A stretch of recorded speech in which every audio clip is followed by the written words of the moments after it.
Hi there, my name is Susie and I'm a professional decluttering coach from Dublin, and today I'm going to talk to you about some of the ways that your brain stops you from decluttering.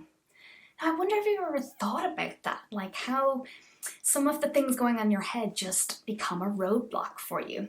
Now, I studied psychology in Trinity College and I was always fascinated by human nature and about some of the weird quirks that our brain does. Some of them useful, some of them not so useful. So today I'm going to share 3 different psychological biases that stop us from decluttering. And don't worry, I'll break it down for you. Some of the words are a little bit sciencey. So the first one I want to talk about is what's called status quo bias. This is where we have a preference for things to stay as they are. It makes us feel safe. We feel that if we deviate from normal, things become uncertain, things change, and what if we don't have everything we need? What if we don't feel safe? What if it's not as good as right now? So sometimes we live in this comfortable misery, if you want to put it that way, where we have a lot of stuff, but we sort of know where it is. We've everything we need for any possible scenario that might happen, but our cupboards, our closets are really stuffed. And it makes life, quite hard. It's hard to clean, it's very busy, you might be having arguments with your family, with your partner. And so while in one sense, it might be preferable to keep things as they are, really it's taking a toll on your well-being. So this pull towards the now, the way things are, is something that we can overcome if we think about it a little bit. So let me give you an example. So here is a DVD that I have. Yes, we still have 1 or 2 DVDs in our house, and this is a great movie. And back 10, 20 years ago, DVDs were huge. I remember getting them for my brothers for Christmas.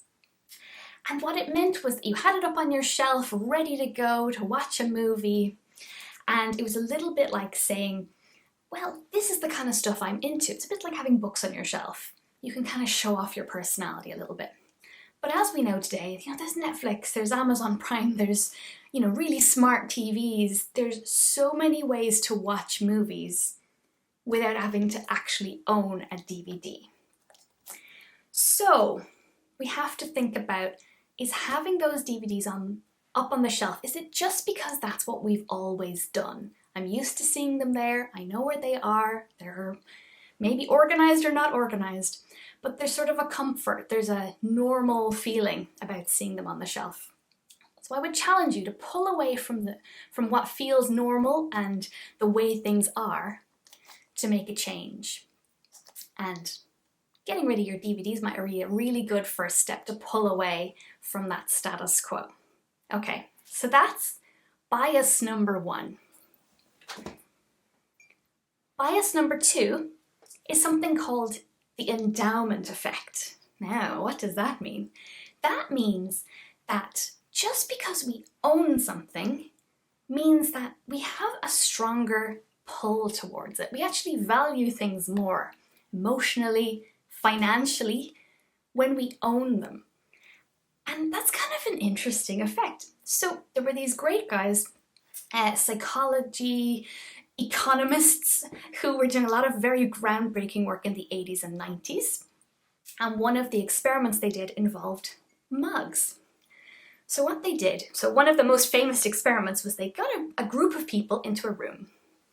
Nobody knew each other. And they split them in half. There was no reason for one group or the other, very scientifically sound. They gave mugs to one half of the group, and the other half they didn't give any mugs.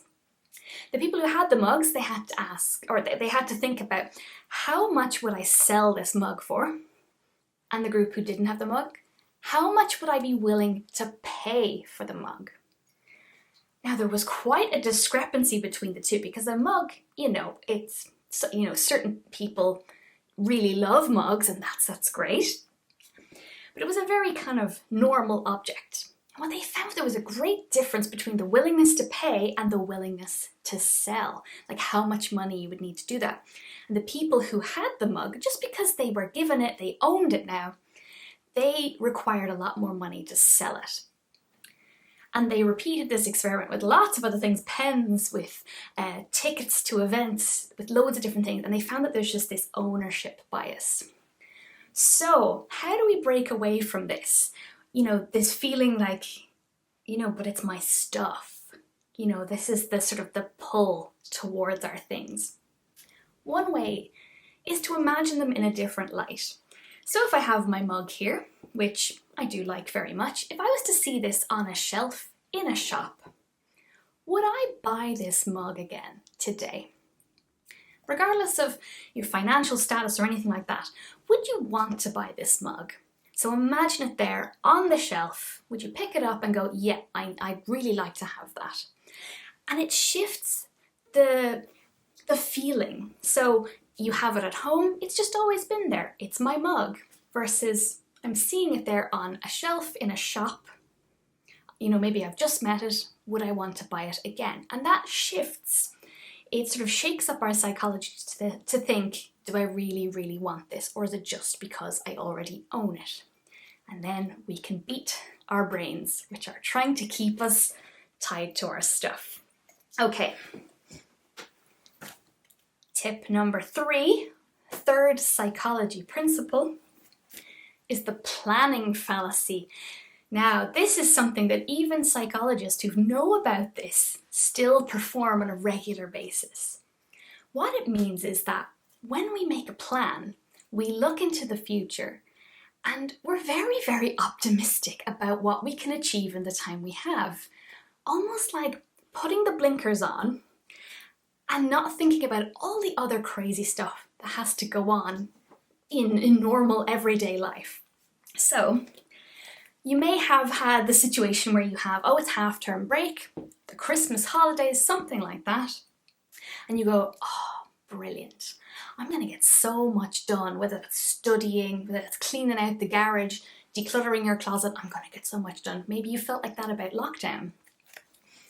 But what tends to happen is we are way too optimistic. We rush in, I'm going to spend the whole day doing this. A few hours in, you get burnt out, there's stuff everywhere, and you go, oh my goodness, decluttering is just too hard. This is not for me. When actually, we can make smarter plans. We can consider the fact that we're very, positive, overly positive about the future, and we can be a bit more realistic. So if you were going to spend all day decluttering, maybe just say, I'm going to spend 1 hour in the morning and 1 hour in the afternoon, and really focus that time. You're going to realize that I need to make meals, I need to call my mum, I need to run errands, all the normal crazy stuff that happens. And you're going to plan around that. Okay, maybe we'll get a takeaway, or I'll make a really big curry and that'll last and I won't have to worry about cooking that day. Maybe you get more people involved. Maybe this is too much for just me. Maybe I need to get the whole family or a friend over to help me with this stuff. So in that way, we make better plans and we beat the planning fallacy that I'll get it all done next week. Okay, so to recap, don't fall for these things. There's the status quo bias. I prefer things the way they are, even if it's not really good for my well-being. And we've got the endowment effect. I want it just because I own it. Think about it on that shop shelf. Do I really want it? And the planning fallacy. I'll get so much done next week. Actually, let's make a more realistic plan for our decluttering. So those are my 3 psychology tips. There's loads more to come. It's one of the things I specialize in. So if you want to find me over on Instagram, I'm Susie Kell Decluttering. That's my handle. And there's loads of tips and inspiration all the time. So thank you so much for watching.